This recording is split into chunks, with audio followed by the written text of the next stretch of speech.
Waspada, pengajaran yang keliru dalam gereja. Shalom, kita saat ini berada di depan sebuah gereja yang bernama Christ Church atau Gereja Kristus. Gereja ini adalah gereja Protestan tertua di Yerusalem. Dan gereja ini pertama kali didirikan tahun 1849. Gereja ini berdiri dengan misi. Misi gereja ini adalah memiliki cinta dan perhatian yang besar pada orang-orang Yahudi dan ingin berbagi dengan mereka kabar baik tentang Mesias Yesus. Kalau kita perhatikan, gereja ini sudah berdiri jauh sebelum orang Yahudi pulang ke tanahnya.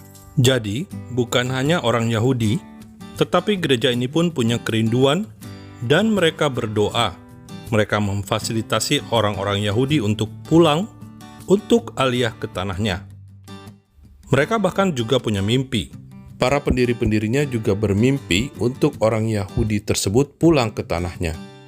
Jadi sekarang kita mau melihat ke dalam dan kita mau bertemu dengan pastornya.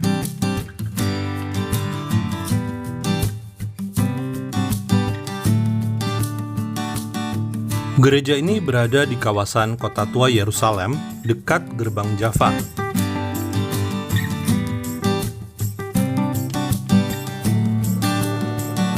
Fakta Israel datang sesaat setelah ibadah selesai dilaksanakan.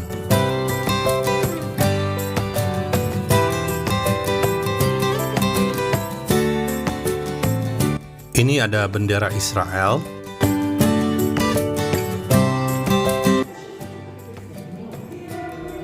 Sayup-sayup di belakang terdengar seorang penyanyi dari Asia yang sedang memuji Tuhan.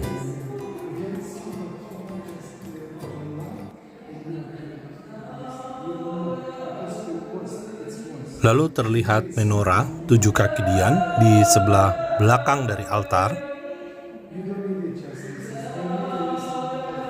Ini kaca patri bergambar pohon zaitun.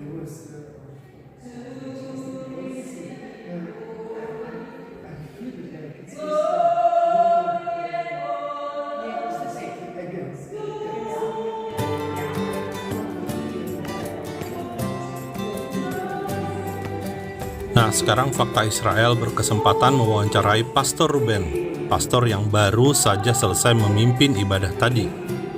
Beliau seorang Yahudi yang sudah menjadi Kristen atau Mesianik. Yuk kita dengerin apa kata Pastor Ruben. It refuses to understand what the Bible teaches. And it was very clear to the apostles. Paul says it very clearly in the book to the Romans. He says, has God rejected his people? He says, of course not. And we see that the Roman Church was beginning to think that God had rejected Israel and that they were now the new Israel and a replacement for Israel. And Paul was teaching them several things. One thing was that God had taken them, the Gentiles, from a wild olive tree, and he was grafting them onto the olive tree of faithful Israel. Not all of Israel, but faithful Israel from the time of Abraham to the time of the early believers.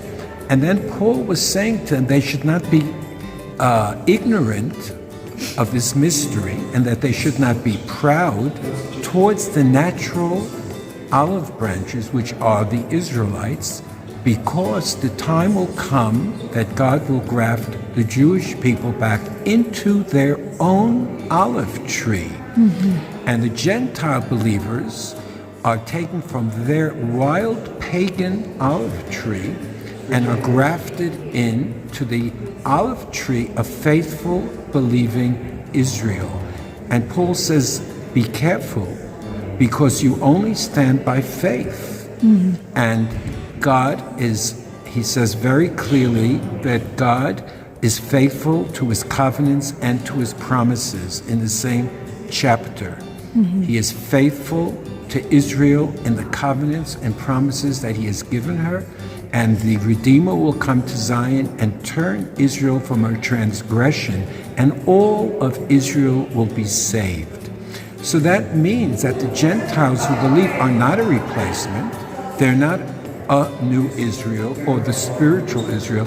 They are grafted in to the holy Israel, which Jesus, the apostles, Moses, and the whole remnant of Israel was part of. And we see today in Israel and over the world that the Holy Spirit is revealing Jesus to the Jewish people once again, and we are grafted back into our own tree, not the Gentile tree, the wild olive tree, but our own cultivated olive tree.